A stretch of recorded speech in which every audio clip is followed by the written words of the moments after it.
Welcome to Rants TV. Hi guys, nandito po tayo ngayon sa kahabaan ng Marikina River, particularly dito sa Barangay Bagong Bayan in Quezon City and Barangay Manggahan, Pasig City segments. At ayan na po sa harapan natin. Please samahan niyo po akong mag-update dito sa ongoing construction ng flood control project. Ito po yung update natin today, February 13, 2026. 2 weeks ago, nandito po tayo nag-update at nandito naman po tayo ngayon. Makikita po natin dito ang laki na po ng improvements.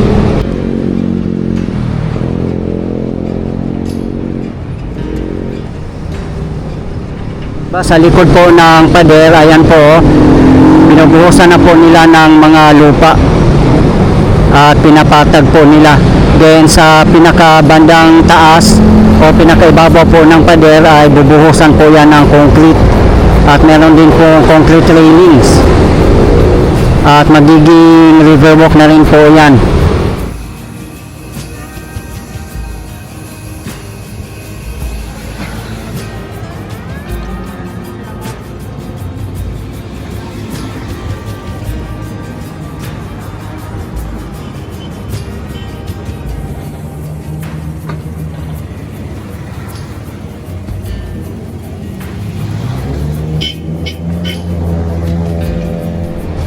Ayan o, sa kulay pa lang po ang semento niya.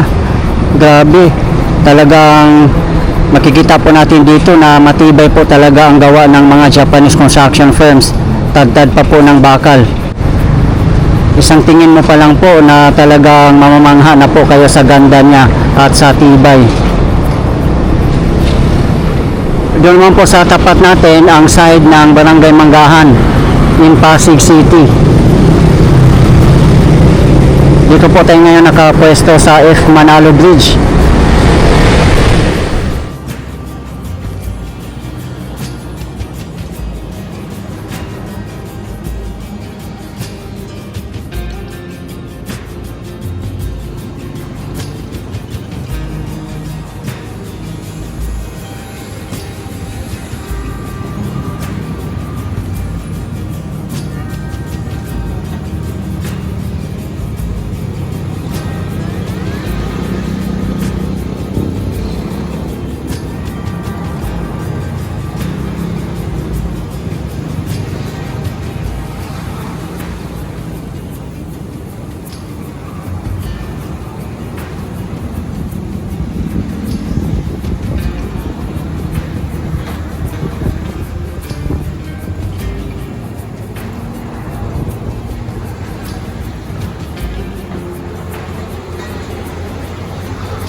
Sa mga hindi po nakakaalam, ang contractors po dito ay mga Japanese construction firms. Joint venture po ito ng Toyo Construction Company Limited and Shimizu Corporation.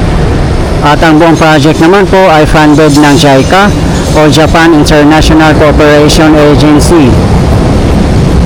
Yung mga workers naman po dito ay mga Filipino naman po. At siguro po yung mga ibang engineers o mga foreman at iba pa ay mga Japanese. Awayin naman po tayong lahat guys no sa massive corruptions ng DPWH. Kaya base sa mga comments sa ating previous videos, refer na po ng mga kababayan natin na mga foreign contractors na po ang gagawa ng mga big projects natin katulad ng flood control, mga tulay, mga kalsada at iba pa. Kaya mas gusto na po nila na mga Japanese construction firms at Korean construction firms para maiwasan daw po ang corruption. Di bali na lang daw po mahal ang foreign contractors, at least sigurado naman po tayo na high quality at international standard po ang kanilang mga projects. Aanhin naman po yung makatipid po tayo guys so, at makamura kung substandard naman po ang mga projects, so useless lang po. Masasayang lang din po yung pera ng taong bayan. Doon naman po sa tapat natin ay Circulo Verde Bridge. Pupunta din po tayo doon na side pagkatapos po natin dito.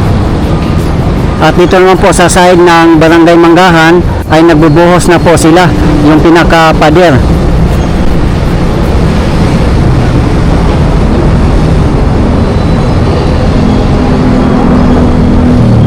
mataas po yung pader dito kasi i-level po nila yan sa may ground ng mga factory po dyan. Dito naman na side ay naka-slow po siya at pa-curve po kasi dito. May mga lupang nakatambak na ginawa po nilang kalsada pero temporary lang po yan guys. Yan po kasi ang ginagamit nila para daanan ng kanilang mga heavy equipments katulad ng mga mixer, backhoe, dump truck at iba pa. At kung matatapos na po yung project dito, tatanggalin din po nila yung mga lupa dyan na ginagamit nila ng kalsada temporarily. At magkakaroon din po ng dredging para lumawak at lumalim po yung mga ilog natin. May mga nag-comments nga din po sa previous video natin na kailangan daw po magkakaroon ng dredging sa mga ilog po natin, particularly na dito sa kahaba ng Marikina River kasi mababaw na daw po siya due to soil erosion. Yung source naman po ng Marikina River ay nanggagaling po ito sa kabundukan ng Sierra Madre, dadaan po ng San Mateo Rizal, Marikina, Quezon City, Pasig at iba pang mga lugar.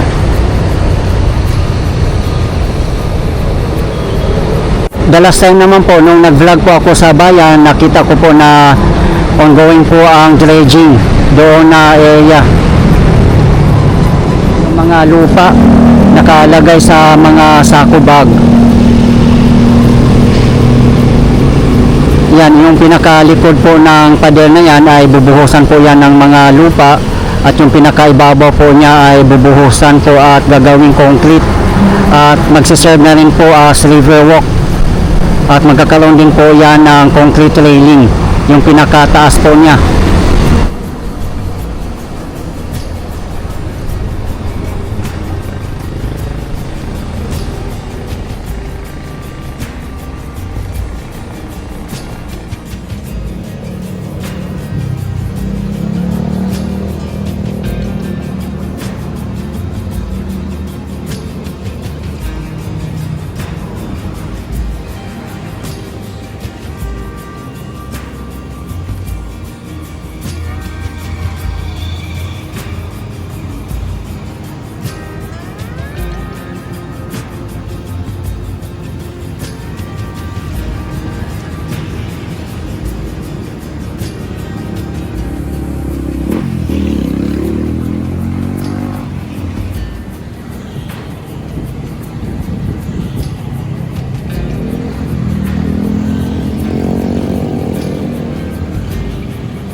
Ang taas po ng flood control dito siguro nasa 20 meters din po ang taas niya.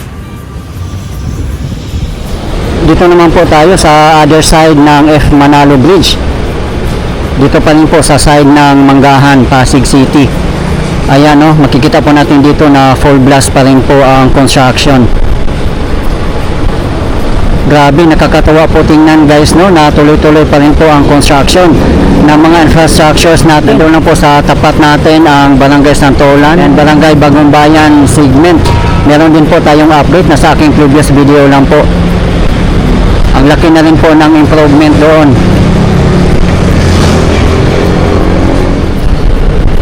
Yun naman po sa tapat natin ay Barangay Bagong Bayan. At yung mga matataas na building ay sa Eastwood City po yan. Sakop pa rin po ng Barangay Bagong Bayan.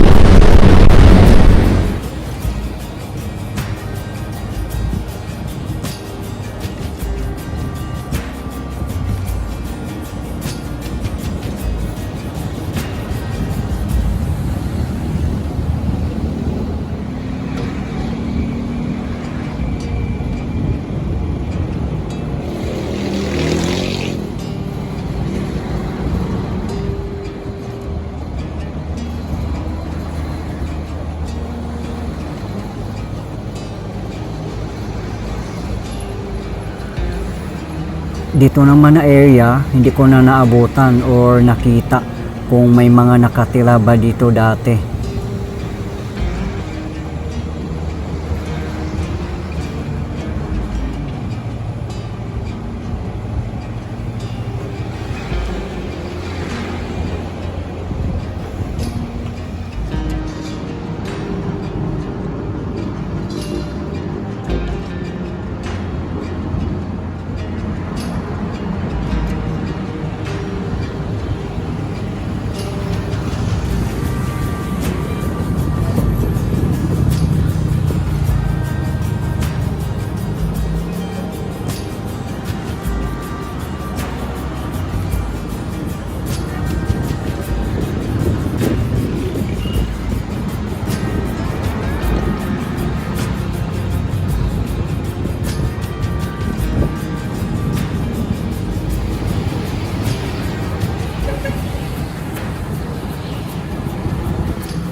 Ayan po, dito na side po ay nakatambak na po ang mga lupa dito. Yan, makikita po natin dito ang pile sheets na ginagamit po nila na may kasama ng I-beam. Ganun po siya katibay at nakabaon po yan sa napakalalim. Siguro ang haba ng pile sheet na yan ay nasa 20 meters.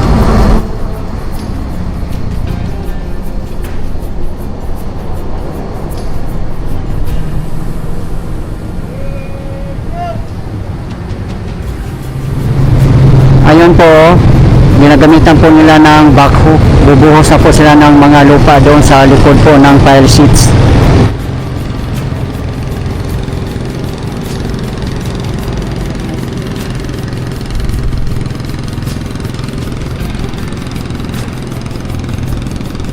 Mga nakapile pa dito na mga bato. Kaya doble tibay po siya. Abangan na lang po natin guys kung tatanggalin pa po ba nila yung mga bato nakafile dyan po sa gilid. Baka temporary lang din po yan para may madaanan po sila ng kanilang mga heavy equipments katulad ng mga backhoe, mixer, mga dump truck at iba pa.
Nandito na po tayo guys sa side ng Circulo Verde Bridge.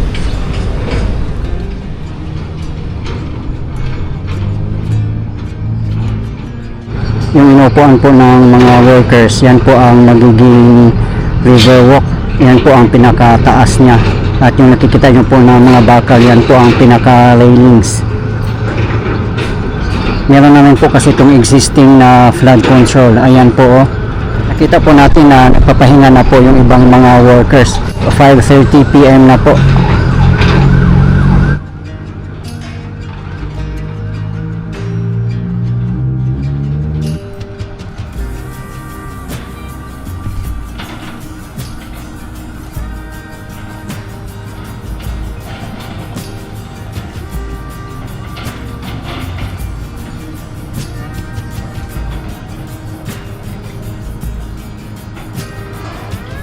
Yung pinakalikod po ng pader na yan, nakita nga po natin previously na binubuhusan po nila ng mga lupa. Ang pinakataas po niya ay yan po ang bubuhusan ng concrete.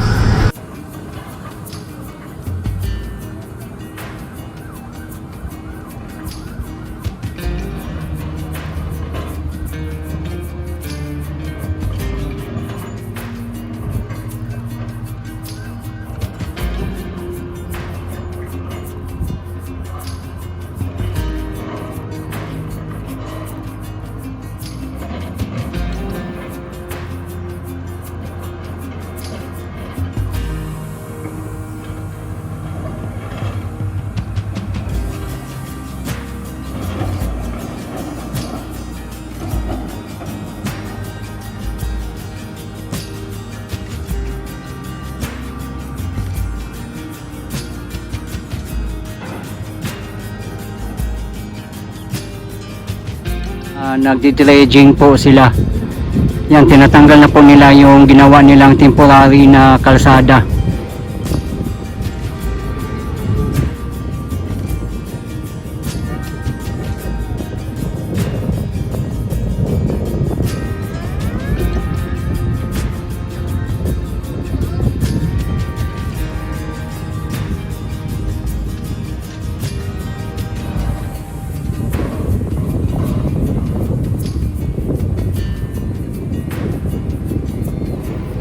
Diba guys, makikita po natin dito kung gaano po katibay ang gawa ng mga Japanese construction firms. Kawawa din po yung ibang mga kababayan natin na ang kanilang lugar ay biktima po ng mga ghost contractors or ghost projects kasi nasa peligro pa rin po ang kanilang buhay. Aware naman po tayong lahat sa massive corruption ng DPWH. Kaya nga po sana managot na po ang dapat managot. Kasi hindi lang po bilyones ang nawawala kundi trilyones po. Doon lang po sa tapat natin ang F. Manalo Bridge. Doon po tayo galing kanina. Guys, please abangan nyo pa po ang iba ko pang mga updates. Lalong-lalo na po dito sa flood control project sa kahabaan ng Marikina River.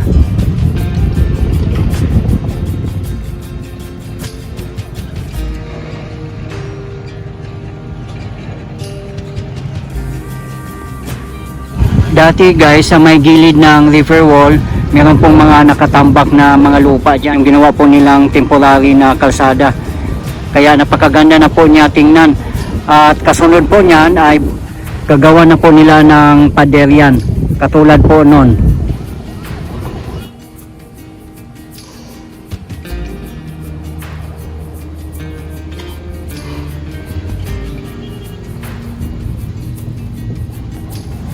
Diba guys, nakita nyo po yon, yung sa likod po ng pinakapader niya may mga nakasako, mga lupa po ang laman yan. Yan po ang gagawin sa kabilang side, bubuhusan po ng mga lupa at yung bandang ibabaw po ay gagawin pong concrete.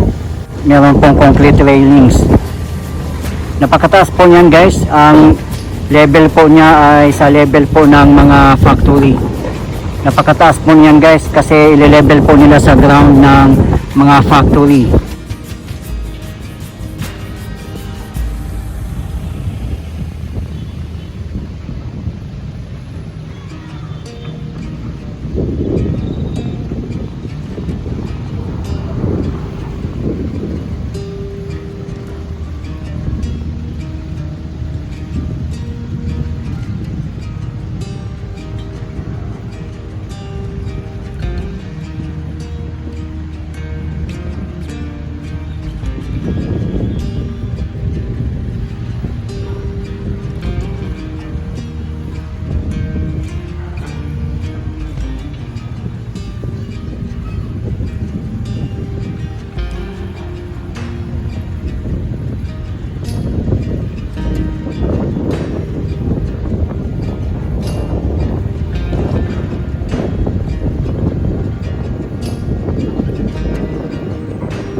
Doon naman po sa tapat natin ay Bridgetown at Parklinks.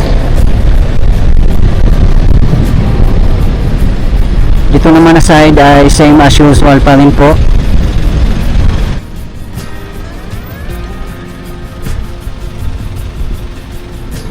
Diyan naman na side ay tuloy-tuloy pa rin po ang pagtatrabaho.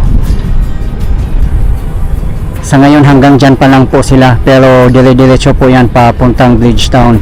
Kasi dyan po sa tapat natin, sa kahabaan ng floodway, ay meron na pong existing flood control po dyan. Nakikita naman po natin ang progress ng flood control project dito. So sa tingin ko po, years pa po ang bibilangin dito bago po ito makumpleto. At isa pa po, kabilaan po ito. Ang importante naman po guys ay tuloy-tuloy pa rin po ang kanilang trabaho.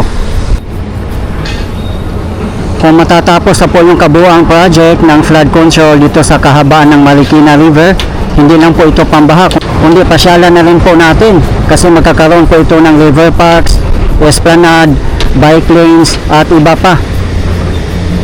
Halimbawa, magagaling po kayo dito sa Manggahan o Barangay Bangumbayan, pupunta kayo ng bayan ng Marikina o San Mateo Rizal, pwede nyo pong lakarin o magbike.